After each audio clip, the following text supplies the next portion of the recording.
Good morning, art students. It's Mr. Myers. I hope you're all doing well. I hope you had a great spring break, that you had some rest and you had spent some time with your family. I did the same.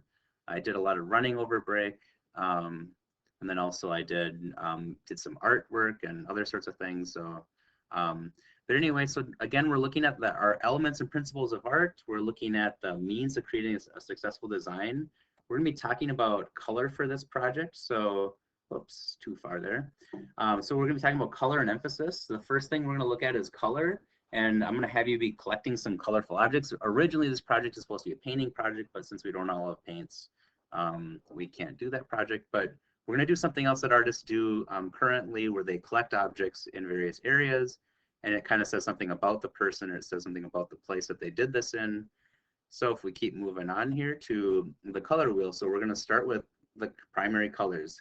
Things that you may have learned in elementary school, but our primary colors are, again, colors, things that we see. So red objects, they reflect red light. Yellow objects, they reflect yellow, and blue reflects blue light. So the object isn't actually yellow, it's just reflecting that color. It's actually taking in the other colors and reflecting yellow, or a red object is taking in red and, I'm sorry, taking in other colors and then reflecting red.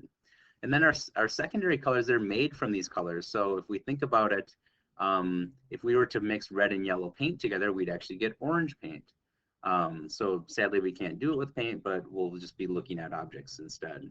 So if you mix blue and yellow together, you're right, you get green, because we can see that between blue and yellow on the color wheel is green. And then the same with blue and red, we mix those together and we get violet. And that's because they're in between the color wheel, same as the rainbow, right? We have red, orange, yellow, green, blue, violet. And then notice that there's these colors in between. So there's infinite amount of color. There's infinite amount of colors between violet and red, just the same as between red and orange. They're all slightly different, but if you were to think about a color halfway between red and orange, that's going to be the color red-orange. So we just say the primary color first and the secondary color second. So we have red-orange. Red-violet is halfway between violet and red, but we say red-violet. Yellow-orange is halfway between yellow and orange. We have yellow-green, blue-green, and blue-violet. So, so notice that you just say the primary color first, and this word is called tertiary colors. It's a little harder to say, tertiary. All right, and then, so what an artist has done, so Mark Dion, he's an artist from New Bedford, and I actually went to school in New Bedford. I didn't know him personally, that's just where he grew up. He doesn't live there anymore, he's probably in New York or somewhere around the world. But anyway, what he does is he collects, these things he collected from a beach. So these are things that washed ashore. And you can see we have some plastic bottles up in here. We have some buoys. We have some other sort of flotation things, other sorts of bigger stuff in the bottom here. And then there's this part here where you can see there's some slight color in there. So it looks like it goes white, black, red, orange, yellow, and behind there's green, and then it goes blue, violet, and then black again, and some more white.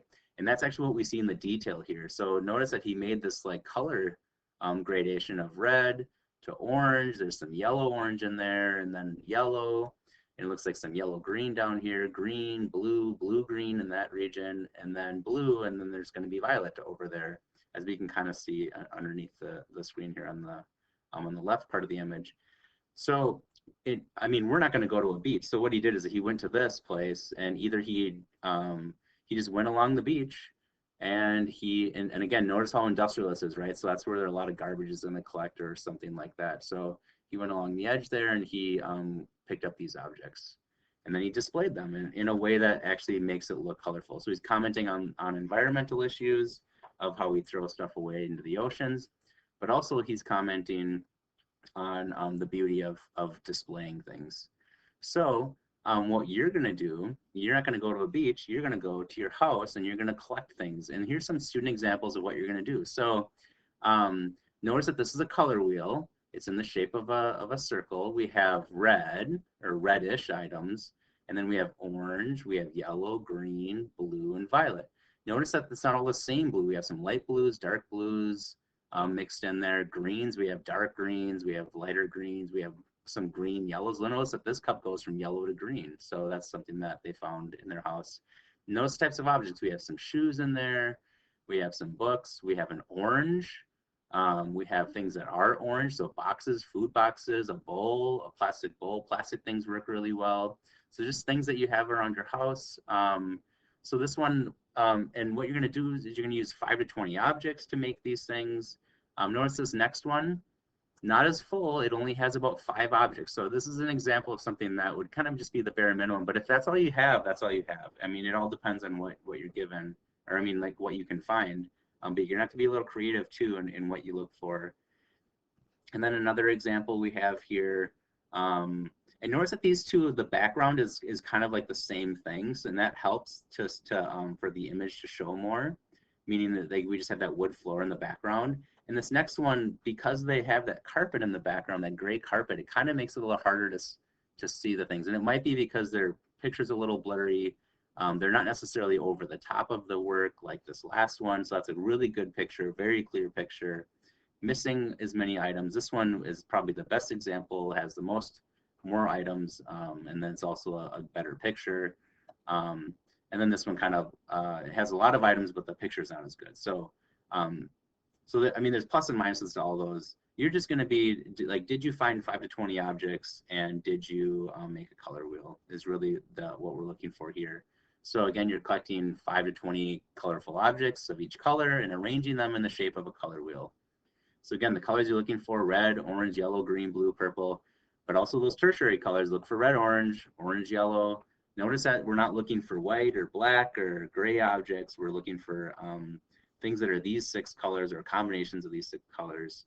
And then possible objects: toys, games, plastic things, clothes, shoes, pillows, blankets, food boxes, wrappers, containers, plates, bowls, books, pens, pencils. And if you need to, go back and look at those examples, and submit your image of your color wheel due by Friday at 11:59. And I'll just kind of go back to this example here. So we're just looking at all sorts of objects that you can have in this work. So again, tomorrow by 11:59, that's Friday, 11:59. Have a great day. I hope you're all continue to do well. Let me know if you have questions or if you need some ideas. I'm available through email or through Google Classroom. Talk to you later. Bye.